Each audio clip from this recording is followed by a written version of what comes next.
O Ciência Suja tem o selo da Rádio Guarda-Chuva. Jornalismo para quem gosta de ouvir.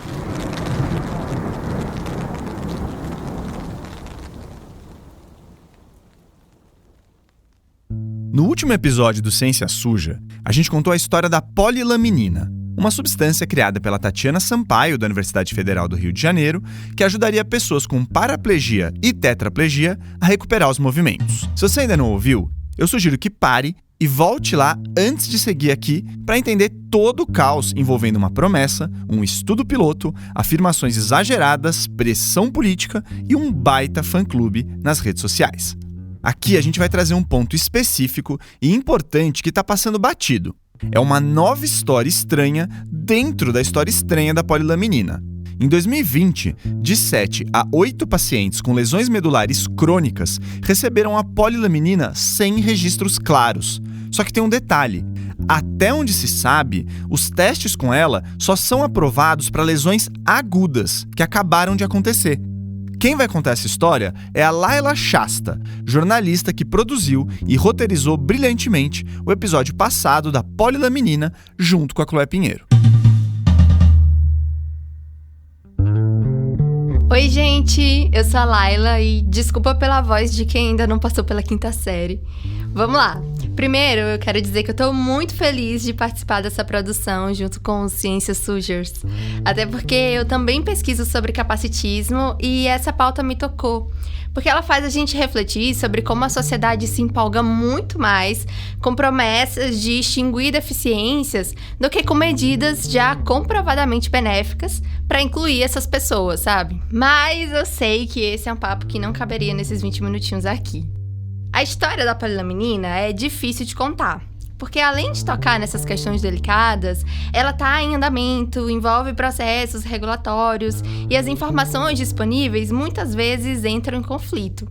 Por isso, esse episódio é também sobre a saga de jornalistas em busca de respostas e fica como um estímulo para que colegas sigam apurando e buscando mais pistas. Em setembro de 2025, a Cristália fez aquela coletiva de imprensa para apresentar os resultados do estudo piloto da polilaminina com 8 pacientes que tinham uma lesão medular aguda. A ideia era reunir jornalistas para anunciar um medicamento capaz de restaurar movimentos e que estava, abre aspas, pronto para ser fabricado. Só que isso foi antes mesmo dele ter sido aprovado pela Anvisa para começar a fase 1 de estudos clínicos. Nesse evento, a Cristália trouxe um dos voluntários que recebeu a polilaminina, o Bruno Freitas, o único que voltou a andar nesse estudo. Mas no e-mail do convite para a coletiva, a Cristália mencionava que levaria pacientes, no plural. E nas fotos da coletiva, tinha mesmo uma jovem do lado do Bruno, que não era nem pesquisadora, nem funcionária da Cristália. Era uma paciente, e quase ninguém estava falando dela. Essa foto abriu um portal para uma nova investigação sobre a polilaminina, uma pesquisa paralela, não documentada, com pessoas com lesões medulares crônicas. Lembrando que até o momento, oficialmente, a substância só pode ser aplicada em pessoas com lesões agudas e subagudas, ou seja, de preferência com menos de 72 horas e no máximo 3 meses. Mas lá estava ela, a Hannah Ribeiro, uma atleta paralímpica de rugby. Ela era um exemplo de paciente crônico que recebeu a polilaminina. Isso porque recebeu o produto 3 anos depois de ter sofrido uma lesão medular. Só que aí veio a dúvida, como que ela melhorou? E essa aplicação podia ter acontecido?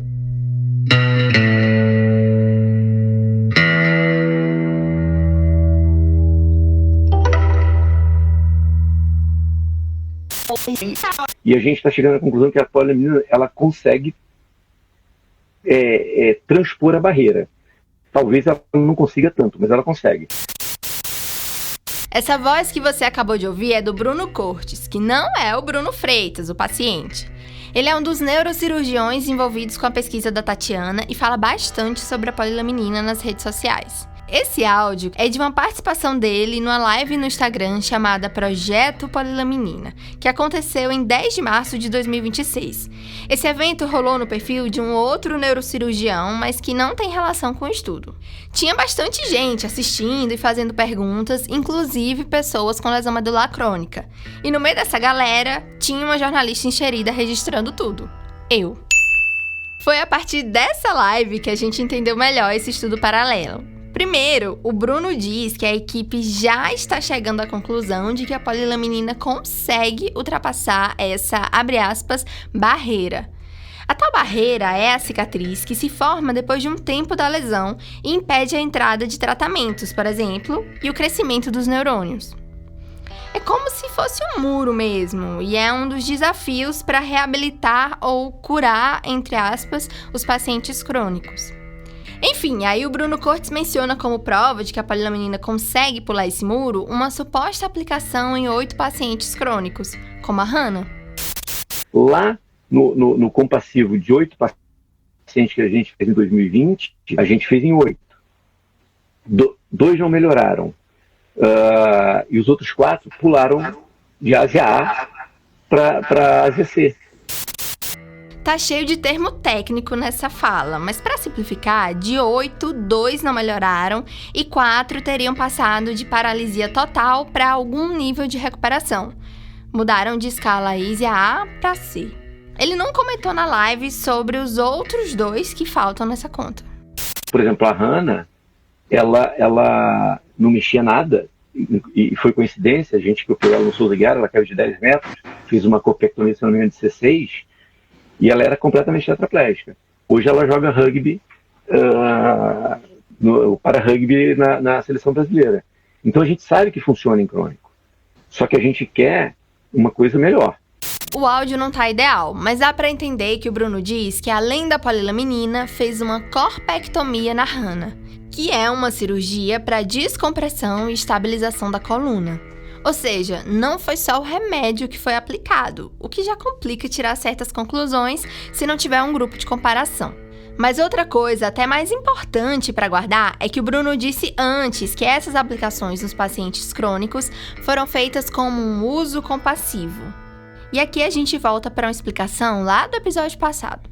Uso compassivo é uma autorização especial que a Anvisa dá para pacientes com doenças graves e sem opções de tratamento receberem doação de remédios ainda não aprovados.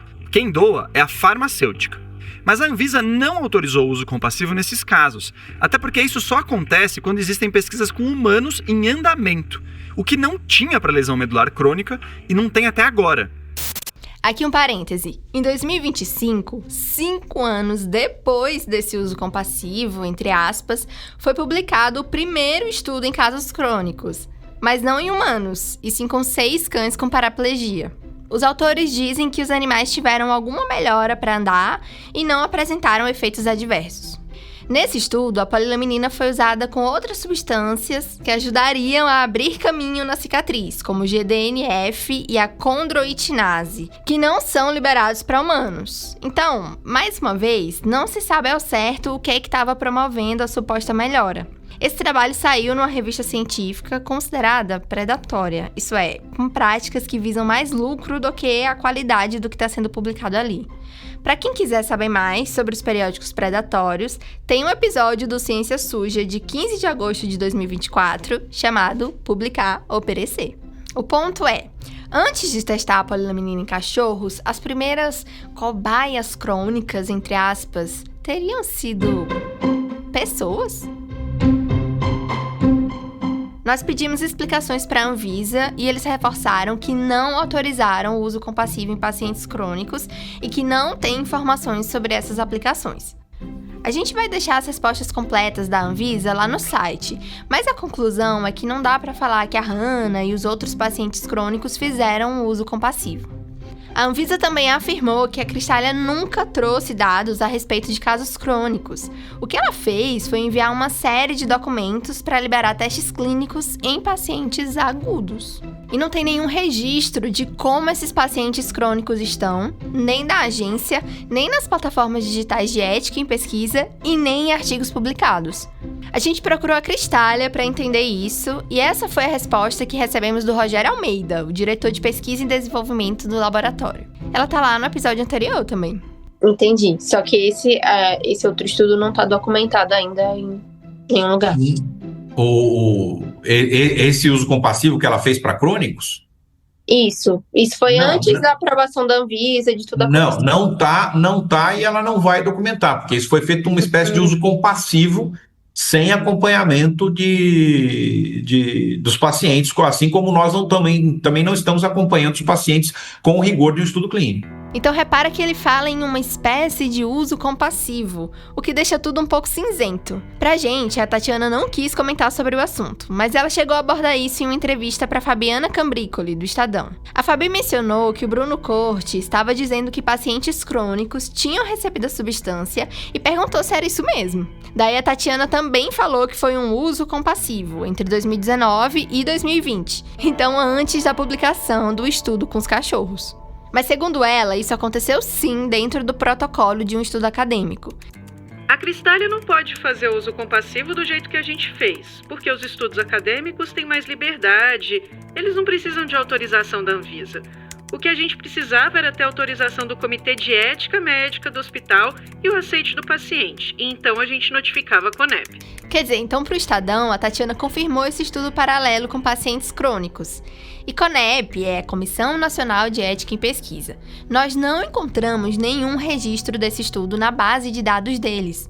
A CONEP deixou de existir no ano passado e está sendo substituída, só que o tema segue sob o guarda-chuva do Conselho Nacional de Saúde, que não retornou nossos pedidos de esclarecimento. O Jorge Venâncio, que coordenou a CONEP de 2013 a 2022 e gerenciou pareceres sobre polilaminina, falou com a gente, mas disse que não se lembra desses usos em crônicos. Eu não tenho notícia, não ouvi nada sobre isso.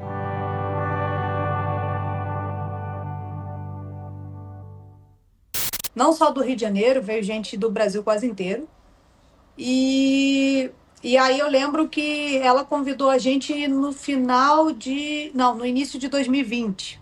Agora você está ouvindo a Hanna Ribeiro, que participou da coletiva da Cristália em 2025. Aí ela estava dando uma entrevista para o portal Diário PCD, contando sobre como que foi a aplicação da polilaminina para esse grupo. A Hanna lesionou a cervical numa queda em 2017 e só soube dos estudos 3 anos depois por uma fisioterapeuta. E aí ela me comentou sobre a pesquisa, que era sigilosa. Ela falou, não conta pra ninguém e tal. Porque nós éramos amigas íntimas, somos, né? Amigas íntimas e tal. Só que ela descobriu que não poderia participar porque o foco eram as lesões agudas. Mas diz ela que dali um tempo recebeu uma ligação da Tatiana em pessoa, convidando para um estudo com casos crônicos. A Hanna contou que ela é quem teve o resultado mais positivo entre os crônicos. Não é que ela voltou a andar, mas apresentou melhora no controle da bexiga, dos braços e na acessibilidade geral. Nessa entrevista, ela também afirmou que os 8 pacientes crônicos foram convocados durante a pandemia, em que em novembro de 2020, a Tatiana Sampaio teria conseguido acesso a um hospital em Niterói para fazer as aplicações. E aí ela falou, chegou a hora de vocês, e aí, tá todo mundo pronto? Aí todo mundo disse que sim. E aí fomos fazer a aplicação. Todo mundo se animou, mas tinha um risco. A polilaminina é injetada direto na medula, e se ainda existia alguma conexão entre os axônios, as perninhas que conectam os neurônios, a agulha pode romper essas conexões e piorar o quadro. Nos casos agudos, eles fizeram testes que foram questionados. Já nos crônicos, a gente não sabe. A Hanna mesma ainda tinha alguns movimentos de ombro e bíceps e foi avisada que podia perder isso, mas topou mesmo assim. E aí eu falei, claro, ela, mas tudo se tem riscos. Afinal, a gente vai mexer com a sua medula, que já está cicatrizado. Eu falei que não tem problema. Ela falou, mas e se você perdeu o que você já tem? Eu falei, eu reconstruo tudo de novo, eu vou. E assim foi feito.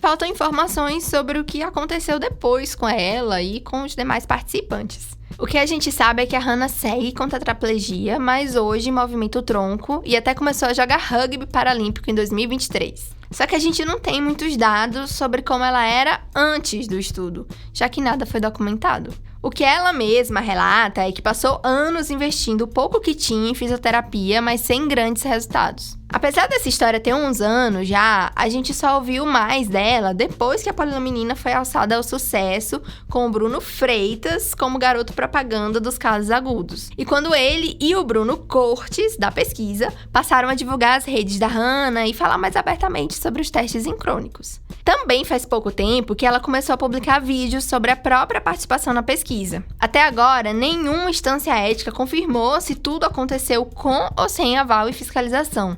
Só a Anvisa, que deveria ser responsável por autorizar o uso compassivo, se manifestou com uma nota negando qualquer pedido do tipo. Vou pegar um trecho aqui da resposta deles para o Ciência Suja. Caso as dúvidas que surgiram em relação ao possível uso da substância em pacientes com lesões medulares crônicas venham a ser confirmadas, pode-se estar diante de uma situação que poderia ser configurada como infração sanitária e ética.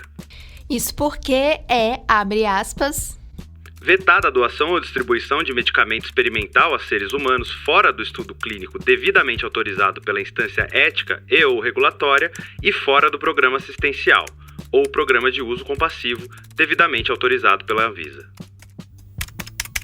Se não, aqui é que a Anvisa ressalta que estudos acadêmicos ou pilotos são de responsabilidade dos comitês de pesquisa. E esses comitês poderiam liberar o uso da polilaminina de alguma forma, com certos critérios. Não seria uso compassivo, mas seria uma forma de aplicar a substância. Acontece que esses são os mesmos comitês que não estão dando um pio sobre o assunto.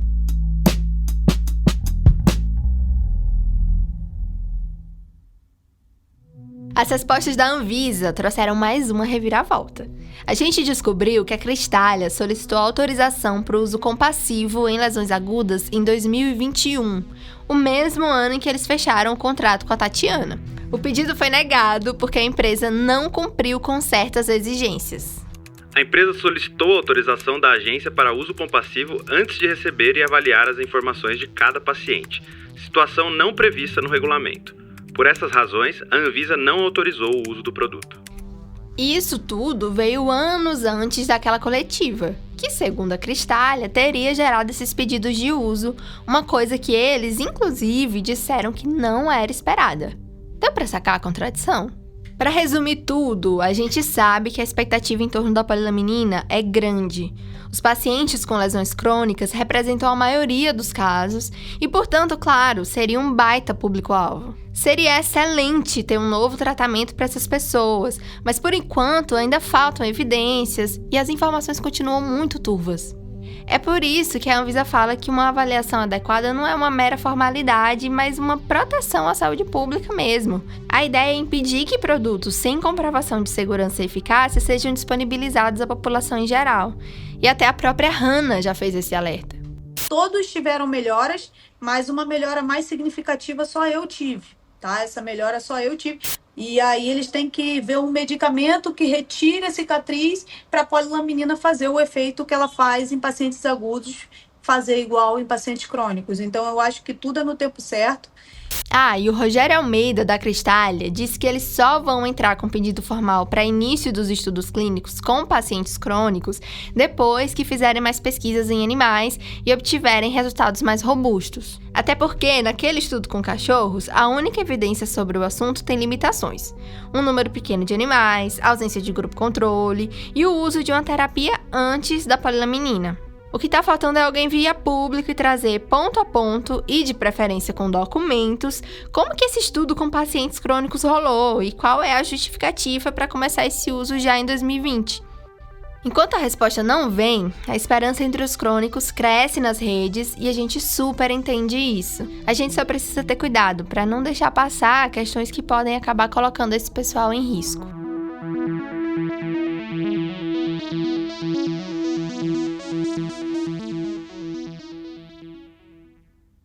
A gente tentou entrevistar a Hannah para esse episódio. No começo, ela não respondeu nossos contatos. Já no finalzinho aqui da apuração, ela chegou a dar sinal de vida. Mas a Hannah só teria agenda para depois do prazo final de edição aqui. A Cristália, por sua vez, ficou de esclarecer a questão do uso compassivo em pacientes crônicos, mas depois não nos retornou. Esse episódio do Ciência Suja foi roteirizado pela Laila Shasta. A produção é dela e da Chloé Pinheiro. A edição de texto também ficou com a Clô e comigo. As vozes complementares são do Pedro Belo e da Meg Rodrigues. A edição de som, a mixagem e as trilhas são do Felipe Barbosa. A Mayla Tanferri e o Guilherme Henrique fizeram a arte de capa e o nosso projeto gráfico. Nesse episódio, nós usamos áudios do Instagram e do Diário PCD. O nosso site foi desenvolvido pelo estúdio Barbatana. Lá você tem mais informações sobre como consegue ajudar a gente a seguir com Ciência Suja e os bônus que recebe ao participar do financiamento coletivo. É www.cienciasuja.com.br. Você encontra mais informações nas nossas redes sociais, que são tocadas pelo Pedro Belo. O Ciência Suja está no Instagram, Facebook, TikTok, Twitter e Blue Sky.